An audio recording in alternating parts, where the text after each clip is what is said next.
Welcome to Back to Basics. In this episode, we will discuss modernizing your front-end application using a micro-frontend architecture. In my past experience, I have run into instances where customers were looking to bring scalability and maintenance benefit of modern front-end across their organization. Before we dive deep, let's understand first what micro-frontend are conceptually and some of their benefits over traditional monolith front-end. Micro-frontends are the technical representation of a business subdomain, which allow independent implementation either with same or different technology. They enable you to break your front-end app into a smaller independent parts, making it more robust and efficient. Unlike monolith front-ends, they minimize the code shared with other subdomains, and they are owned by a single team. There are various micro-frontend composition patterns, including build-time composition, which consists of all the micro-frontend being compiled into a single deployable artifact, like an npm package, into an application shell, which can be an entirely self-contained micro-frontend in itself. It is used by smaller teams that don't require a high degree of flexibility. We have server-side composition, in which the user navigates to the page in the application.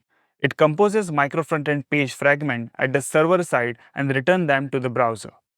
Each page fragment server is independently deployed and it's ideal for search engine optimization purposes. Runtime composition involves JavaScript to dynamically load and assemble micro-frontend in the user's browser from independently deployed URI. This is done through web components, iframe, or even Webpack module federation. This approach is the most flexible, which enables your team to isolate releases and deployment of micro-frontend independently.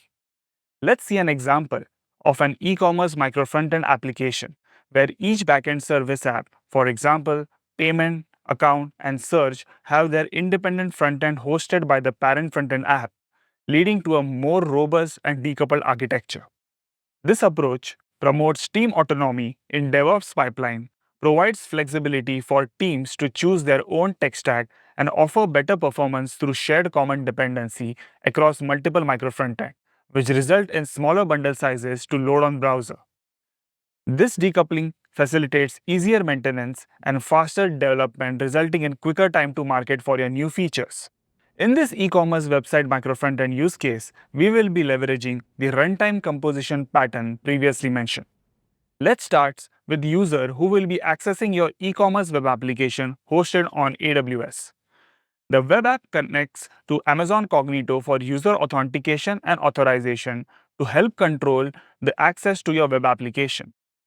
Now, let's see how your application core team set up the parent container micro-frontend, which will be responsible to render child micro-frontend for various services. The web app is being served through Amazon CloudFront, providing high-speed static and dynamic content delivery backed by Amazon S3 storage.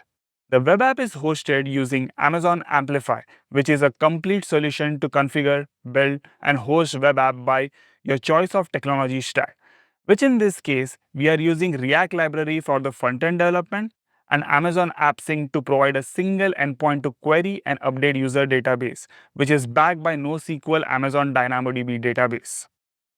Next, the Search App Child Micro-Frontend provides a search engine to analyze product data coming from various sources.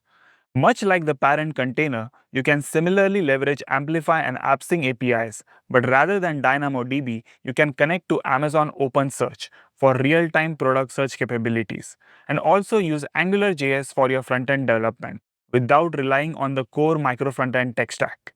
With this structure, both parent and child application are hosted independently and governed autonomously by different teams, providing more flexibility for your DevOps pipeline. An important aspect of this design is that each site or micro-frontend is hosted on its own subdomain and is accessed via routing from the container application. Now, let's dive into your payment micro-frontend, which is similar to the others, except this child micro-frontend leverages Vue.js framework for UI and an Amazon Aurora RDS instance, as they may require a transactional database for payment services. This gives the flexibility to choose your tech stack based on business-critical functionality requirements. Finally, Each of the child micro-frontend provides their packaged JavaScript bundle to the parent container core application in runtime, and the landing page is rendered by loading parent app bundle.js and index.html files.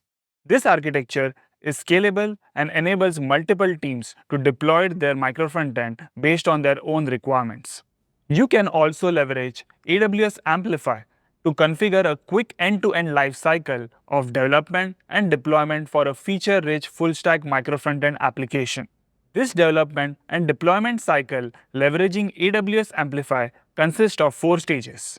First, you can configure your application front-end as well as back-end with selection of key components like authentication, storage, databases, and APIs based on your flexibility.